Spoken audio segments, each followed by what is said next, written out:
It was a successful summer. Moussa Diaby obviously is the headline. Pau Torres was someone that we know that Unai Emery's worked with before and was heavily linked with for a while.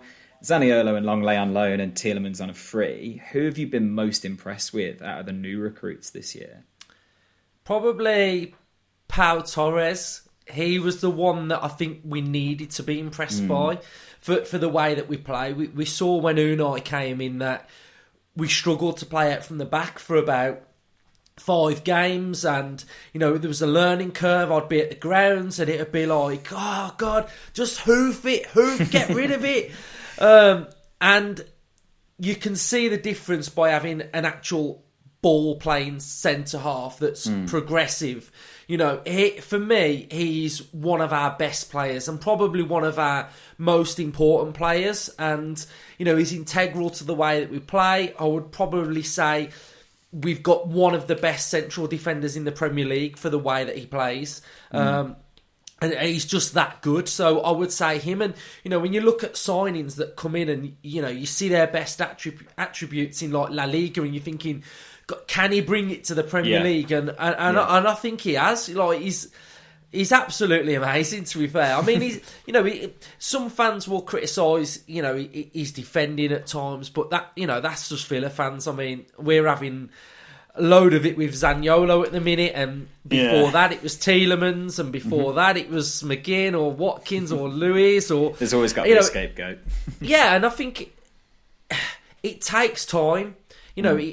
It's not like FIFA where you just sign a player and they play and they're absolutely amazing. There's different things that you have to factor in. Like even Pau Torres, he's only ever played for Villarreal. He's been out on loan. So all he ever knows is the culture of Villarreal. He's never moved countries. He's never had to adjust. And, you take into account those factors, and it might be a bit difficult for him to adjust. And he spoke about the physicality of the league's different. The refs are different. They allow more contact. So I think there's adjustment periods, but I'd say Pau Torres, he's class. I mean, Diaby, I think every Villa fan would get, every Villa fan or football fan gets excited by goal scorers or wingers, but he's one that gets you at your seat as well. Yeah, but when you actually look at how our team functions, I think Pau is the one that's sort of got it going.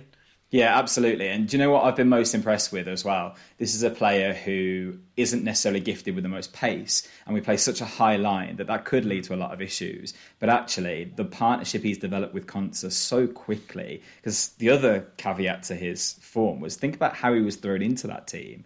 It would have been much easier to bed him in over a period of time, and then game one, he's thrown in because Mings picks up that horrible injury, and I think he's covered that phenomenally. The other thing that I love about him is we all kind of read and saw clips on YouTube of his amazing passing range, but I didn't realise quite how progressive he was with the ball at his feet, just dribbling as well. Yeah. He's not afraid, is he, to take the ball even into the final third and pick a pass there. It's not like Mings, who I think was our ball playing centre back to a certain degree, but it was always long diagonals over to the right hand side. So it's nice to see what he's got in his locker. And you mentioned Zaniolo there. I kind of wanted to ask you about that because that's a player that I've been enamoured by for years. So the other team that I always follow is Roma. I got to watch him over in Italy, and when we were linked with him, I couldn't believe our luck. And I do think still there is a player there that will really come through.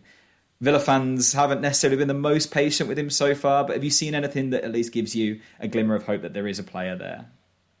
Yeah, I mean, I when I watch football players, especially that play for Villa, I always like to see the best parts of their game, their best attributes. I never write a player off. I'd never give a player stick or say he's absolutely useless. And, like we've said about Pau, adjustment period. He has to settle in. He was getting stick at the start. Tielemans, for that Zrinski game at home, got absolute pelters. But then what happens? He puts in a great performance against Alkmaar away, and everybody forgets about it. So, he's not in his favoured position out on that left-hand side. That's not where he's played. So I'd say he gets in good areas, and I think if a player keeps getting in good areas, it's only a matter of time before they're going to finish. Yeah. And, you know, his off the ball work, his pressing and what he does for the team. I think he had a real big game against Brighton that sort of went under the radar. He pressed Brighton. He enabled us to get up the pitch. So I'm not writing him off, you know. And the biggest thing that we've got to remember is if Unai keeps picking him, then who are we to question Unai Emery picking Zaniolo? Like, you know, you got to look at it like that, haven't you? If Unai signs a player, you know, they must be good. And, absolutely. And that's the bottom line, really. I think, you know, we can't write players off after 11 games. That's just ridiculous. So I think you just got to stick with it. You know, when Ramsey comes back, like you say, when Moreno comes back, maybe he can move out to that right-hand side. Maybe he could partner off Watkins if needs be in Europe. And then I think you'll start to see the best of Zaniolo, really. Yeah, and the thing with him is, as well, you've got to think that while he's making this move to England, there's a lot of talk about him in the press, obviously, and this issue that's gone around over in Italy.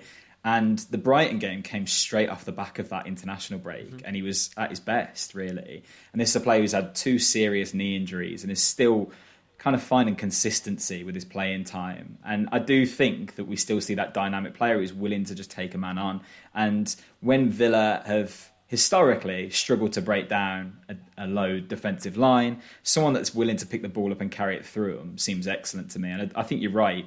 He's getting into the right positions. And once he takes one of those chances, it feels like floodgates might open. So I have a bit of faith in him. I'm hoping that it'll come there.